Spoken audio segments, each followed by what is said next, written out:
Assalamualaikum warahmatullahi wabarakatuh. Terima kasih atas kehadirannya Bapak Ibu. Pada kesempatan kali ini saya akan coba memaparkan materi terkait neraca massa dan energi, produksi dan penanganan emisi gas buang, pembangkit listrik tenaga uap batubara. Sebelumnya perkenalkan, nama saya Nur Cahyo dari bidang kajian dan investigasi sistem pembangkitan dan energi PT PLN Pusritbang Ketenagalistrikan. Pertama saya mulai dari tujuan. Pertama, kita mau membuka wawasan terkait komponen utama, bahan bakar, dan proses pembakaran pada PLTU batubara. Kemudian mengkuantifikasi hubungan sebab akibat dalam proses konversi energi. Dan terakhir, paparan ini bertujuan untuk membuka wawasan mengenai peralatan kontrol emisi gas buang sehingga memenuhi regulasi baku mutu emisi gas buang yang berlaku. Pada bagian pertama, saya akan menjelaskan overview serta komponen-komponen utama pada PLTU batubara serta bahan bakar dan pembakaran. Nah, seperti terlihat di slide ini merupakan tipe PLTU batubara yang menggunakan boiler pulverized gold, di mana tipe ini adalah tipe yang paling banyak digunakan di lingkungan PLN Group. Nah, dari jenis firing-nya itu sendiri di pulverized gold boiler terdiri dari beberapa ya. Ada front firing, corner firing, roof mounted firing, floor mounted firing, serta opposite firing. Nah, yang paling banyak diimplementasikan di unit-unit PLTU batubaranya PLN adalah yang corner firing atau tangential firing nama lainnya. Nah, beberapa parameter utama yang perlu dimonitor di PC boiler antara lain yang pertama adalah di sini ada daerah mil, kita perlu memonitor MOT, AFR mil, serta ukuran fineness-nya. Kemudian jika kita lihat di zona radiasi ini di daerah furnace, di sini juga perlu diperhatikan untuk pengaturan AFR. Nah, di bagian atas furnace, menjelang masuk ke convective zone, sangat penting untuk dimonitor furnace exit gas temperature-nya. Dan itu tidak boleh lebih rendah dari AFT bahan bakar. Kemudian kita lanjut ke convective zone. Di sini ada dua zona konveksi ya. Zona konveksi ini adalah tempat terjadinya perpindahan panas dari buang ke steam. Nah, temperatur in-out-nya di zona konveksi ini perlu dijaga untuk meminimalisir atau mengoptimalkan penggunaan spray water flow. Nah, kita berlanjut ke siklus gas buang menuju air heater. Nah, untuk di sisi air heater perlu dijaga oksigen konten, baik di sisi inlet maupun outlet air heater-nya, juga temperatur gas buang keluar air heater, karena ini digunakan untuk menghitung losses gas buang akibat dry gas yang terbawa ke stack. Nah, di bawah air heater di sini bisa dilihat ada fan ya. Nah, perlu diperhatikan opening damper serta motor fan-nya. Nah, dari mil, pengaturan udara, kemudian oksigen konten, inilah faktor-faktor yang dapat mempengaruhi kualitas pembakaran pada boiler. Nah, lanjut ke komponen dari boiler itu sendiri. Saya mulai dari pulverizer. Pulverizer ini gambarnya seperti ini, bisa dilihat. Nah, tujuannya adalah merubah dari raw batubara yang masih berupa gumpalan besar-besar gitu menjadi fine partikel yang lebih kecil. Tipikalnya berukuran 200 mesh untuk boiler PC. Nah, ini diperkecil ukurannya sebelum dimasukkan ke boiler untuk mendapatkan pembakaran yang efisien. Kemudian dari pulverize tadi masuk ke line menuju ke burner. Nah, burner ini berfungsi untuk pencampuran atau premix antara bahan bakar batu bara dan secondary air. Dan juga kalau dikatakan low NOx itu artinya harus ada udara tambahan ya, atau overfiring air, di sini disebutkan 20%. Nah, ini untuk mengurangi emisi dari NOx. Nah, selanjutnya ini ada PA fan, primary air fan, tentunya berfungsi untuk menyuplai udara primer menuju ke pulverizer. Sementara ada forced draft fan, di sini untuk menyediakan udara secondary menuju ke boiler, dan juga ada induced draft fan. Jadi ada tiga fan utama pada pada PLTU batubara ya. Ada PA fan, SA fan, dan ID fan. Ini untuk tipe balance draft. Nah, tujuannya ID fan apa? Itu adalah untuk menghisap gas buang untuk menjaga pressure dari furnace biar terjaga negatifnya. Nah, keluarannya ID fan ini akan terbawa menuju ke stack. Baik, itu tadi gambaran sekilas mengenai komponen utama PC boiler. Selanjutnya terkait CFB dan stoker. Jadi yang membedakan CFB di sini ada tambahan cyclone separator ya. Kemudian ada bed material yang bersirkulasi di sini untuk membantu proses pemerataan panas. Kemudian yang stoker dibanding dengan PC itu ada tipikalnya biasanya ada spreader-nya ya, pelempar bahan bakarnya, batu baranya, sehingga batu bara itu terjatuh pada konkrit yang juga berjalan ya, seperti itu. Lanjut ke bahan bakar. Tipikal dari batu bara itu sendiri bisa digambarkan seperti slide ini. Jadi secara garis besar ada 4 kategori, ada pit, lignite, bituminous, dan antrasit. Nah, PLN menggunakan batu bara yang tipe apa? Nah, yang paling banyak digunakan adalah tipe lignite dan juga subbituminous. Nah, yang bituminous itu kita jarang sekali ya, apalagi antrasit ya, udah nggak ada. Nah, jadi karakteristiknya untuk lignite itu sulfurnya rendah, tetapi energi atau nilai kalorinya juga rendah. Sementara untuk bituminous itu sulfurnya cenderung tinggi tipikalnya. Seperti itu. Nah, kandungan energi dari bahan bakar itu sendiri jika kita bandingkan antara batu bara dengan bahan bakar lainnya, itu rupiah per kilokalorinya untuk batu bara memang masih lebih rendah ya. Rentangnya 0,14 sampai 0,18 rupiah per kilokalori HHV. Untuk gas alam, solar, dan biomas. Biomas ini ya rentangnya cukup besar, dari yang gratis ya Rp0 sampai 0,33. Nah, secara umum overall batubara masih kompetitif lah di sini. Nah, gambaran mengenai analisa bahan bakar. Teman-teman laboratorium di saat melakukan analisa biasanya memperhatikan basis analisanya. Jadi ini hanya pemahaman konsep saja ya. Ketika basisnya itu agresif, artinya semua parameter ini dianalisa ya. Mulai dari total moisture, inherent moisture, kemudian ultimate, proximate, dan sebagainya. Nah, ini gambaran proximate analysis. Jadi apa saja parameter yang dianalisa pada saat proximate, yaitu fixed carbon, volatile matter, as, inherent moisture, serta surface matter. Sementara untuk ultimate sendiri biasanya menganalisa kandungan-kandungan seperti karbon, hidrogen, oksigen, nitrogen, sulfur, dan lain sebagainya. Nah, yang biasa digunakan pada saat perhitungan performance test, basisnya adalah as receive. Nah, ada kalanya kita temukan di sertifikat laboratorium itu masih belum berubah basis as receive. Nah, dari situ di sini saya paparkan juga formula konversi jika nanti ditemukan belum as receive ya. Nah, di sini hanya dibutuhkan inputan inherent moisture dan total moisture-nya. Selanjutnya adalah konsep pembakaran. Jadi ini ada segitiga pembakaran, antara lain ada oksigen, panas, dan juga bahan bakar.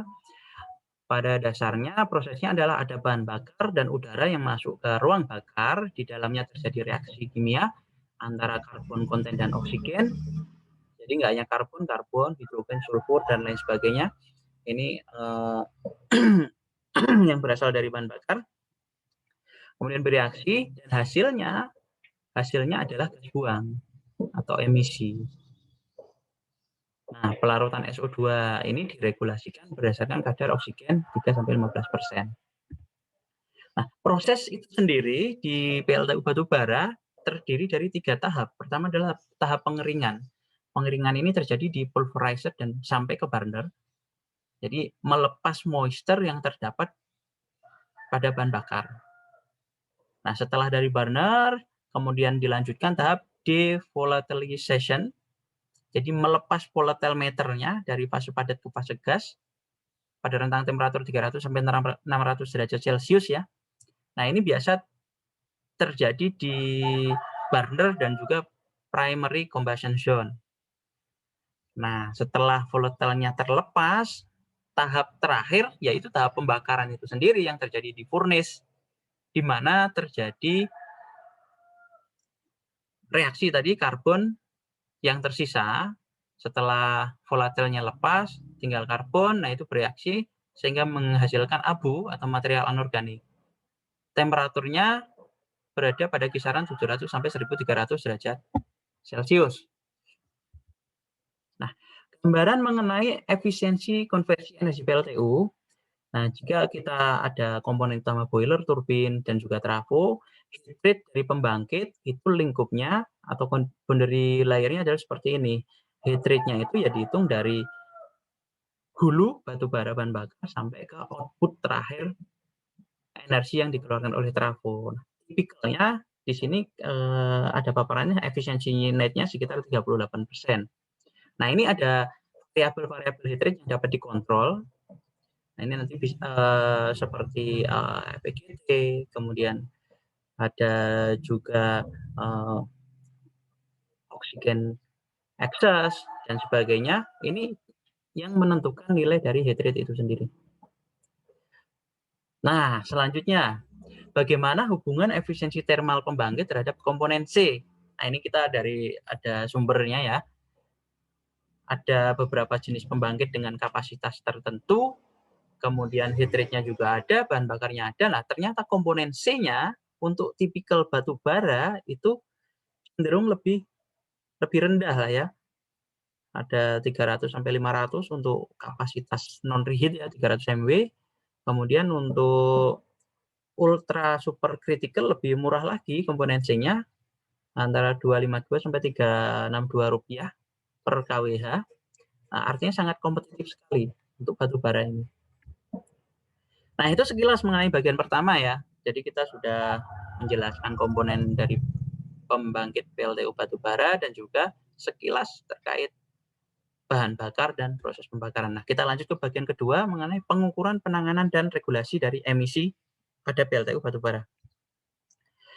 Pengukuran. Metode yang digunakan di pembangkit listrik secara garis besar ada 4. Yang pertama dan kedua ini adalah sensor continuous. Jadi dilakukan in situ ataupun ekstraktif. Nah, biasa kita kenal istilahnya kalau di teman-teman pembangkit itu adalah masuk kategori Continuous Emission Measurement System atau CEMS, seperti itu. Nah, metode yang ketiga ini yang non continuous artinya tidak kontinu ya. Ini bisa kita lakukan berkala atau sesuai kebutuhan menggunakan alat ukur portable. Dan yang keempat sama non continuous, nah ini membawa sampel gas buang ke laboratorium. Jadi kita nggak membawa alat ke lapangan, tapi sampelnya kita ambil, kita ujikan ke laboratorium. Nah, ini gambaran in situ-nya. Jadi ada teman-teman yang melakukan pengukuran dan display dari output pengukurannya itu bisa langsung dilihat di lokal. Nah, sementara ini yang ekstrak. Biasanya display-nya ini agak ada gedung tersendiri ya di bawah ya. Nah, itu output hasil pengukurannya ditampilkan di display ini.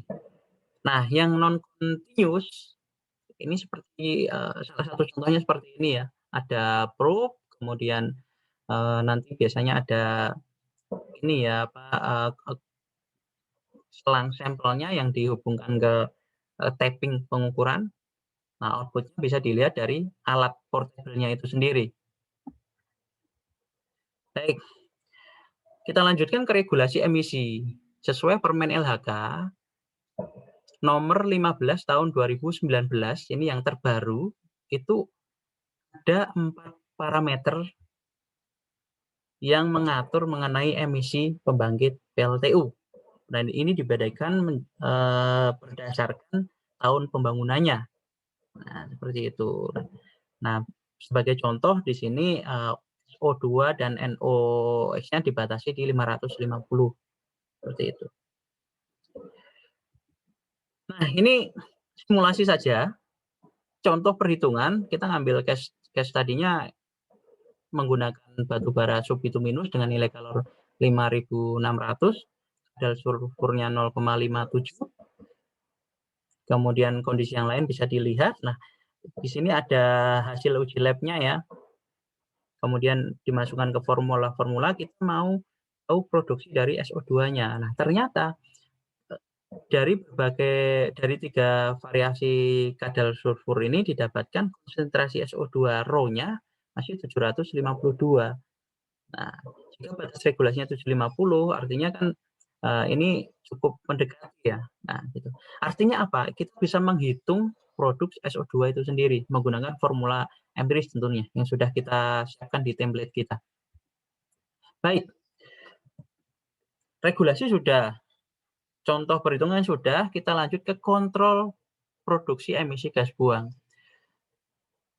Sebenarnya ada 2 cara ngontrolnya ya, di sisi sebelum terjadi pembakaran dan juga setelah pembakaran. Nah, ini adalah yang sebelum pembakaran, ini sebelum masuk ke boiler. Jadi bisa kita lakukan seleksi bahan bakar. Artinya kita pilih batu bara yang menghasilkan emisi gas buang di bawah batas regulasi. Mungkin sulfur kontennya atau nitrogen kontennya itu dicari yang sekiranya emisi yang dihasilkan nanti masih di bawah regulasi. Yang kedua adalah pemilihan komponen seperti low NOx burner, kemudian ada juga injeksi limestone pada tipe boiler CFB. Nah, untuk post combustion gimana? Setelah terjadi pembakaran bagaimana jika emisinya itu ternyata tinggi? Nah, untuk mengontrolnya SO2 bisa dilakukan dengan menambahkan flue gas desulfurizer. Nah, ini macamnya ada beberapa, nanti detailnya setelah ini slide-nya. Kemudian NOx itu bisa dilakukan juga reduksi menggunakan SCR dan SNCR. Sementara partikulat biasanya kita tangkap menggunakan electrostatic precipitator atau ESP. Juga bisa dengan back filter untuk pembangkit yang kapasitasnya kecil ya. Nah, untuk tipe CFB bisa dilakukan dengan cyclone separator yang menggunakan prinsip beda berat ya. Nah, untuk merkuri sendiri bisa dilakukan menggunakan particulate removal atau chemical injection. Nah, ini gambarannya. Yang pertama adalah kontrol SOx. Tipe pertama dari FGD adalah wet limestone FGD. Jadi di sini mengambil SO2, mereaksikan dengan CaCO3 yang dicampur menggunakan air tawar maupun air laut. Nah, tipe yang kedua ada seawater FGD. Di sini mereaksikan SO2 dengan air laut untuk menghasilkan sulfit, kemudian dilanjutkan reaksi oksidasi sehingga menghasilkan sulfat. Nah, karena seawater FGD ini memindahkan SO2 dalam bentuk sulfat, maka kenaikan SO2 di air laut adalah pembatas kapasitas desulfurisasi. Nah, di sini ada regulasinya ya, misalkan ya temperaturnya 40 atau klorinnya 0,5 atau SO2-nya kenaikan kadar maksimum sulfatnya adalah 4% dibanding sulfat titik penataan inlet air laut. SOx sudah, kemudian kita lanjut bagaimana cara mengontrol NOx. Yang pertama adalah dengan menggunakan selective non-catalytic reduction. Di sini ada injeksi reaktan denitrifikasi pada area boiler yang temperaturnya tinggi. Biasanya yang digunakan adalah amonia dan urea. Nah, ini yang paling efektif dilakukan pada temperatur 980 derajat Celcius. Nah, metode yang kedua yang bisa dilakukan adalah selective catalytic reduction. Ini menggunakan katalis, biasanya V2O5, O2 atau SO2, oli serta metal. Nah, bisa mencapai reduksi 90%. Perbandingannya tuh seperti ini. Jadi tingkat reduksi NOx ya. Di sini untuk SCR itu keefektifannya sampai 90%. Sementara itu SNCR peak-nya hanya 30-40%. Artinya lebih bagusan SCR. Reagenya sama ya yang dipakai. Nah, di sini ada penambahan katalis berupa metal oksida, solid atau metal lainnya. Nah, injection point-nya di sini ada beberapa tempat seperti di economizer, zeolit di sesudah economizer atau di air filter ya untuk metal. Sementara untuk SNCR itu di area pembakaran. Nah, tadi lagi-lagi di temperatur yang tinggi berarti harus di area pembakaran. Dan PC biasa di superheater atau reheater. Nah, selanjutnya bagaimana cara mengontrol partikulat? Ini yang paling umum diinstal di pembangkit PLTU batubara, kita biasa menggunakan ESP ya. Jadi untuk menangkap partikel fly ash seperti itu. Nah, tiba di slide terakhir saya akan coba meresum kontrol produksi emisi gas buang di PLTU. Jadi secara garis besar ada dua ini ya metode kontrol. Jadi pada saat pre-combustion bisa dilakukan dengan fuel selection serta combustion sistemnya diatur menggunakan low NOx maupun limestone ya. Nah, di post combustion kita bisa mengurangi emisi SO2, NOx maupun partikulat. Kalau SO2 menggunakan FGD, NOx menggunakan SCR atau SNCR, partikulat menggunakan ESP, back filter atau cyclone. Demikian yang bisa saya sampaikan, semoga memberikan manfaat bagi kita semua. Saya akhiri dengan wassalamualaikum warahmatullahi wabarakatuh.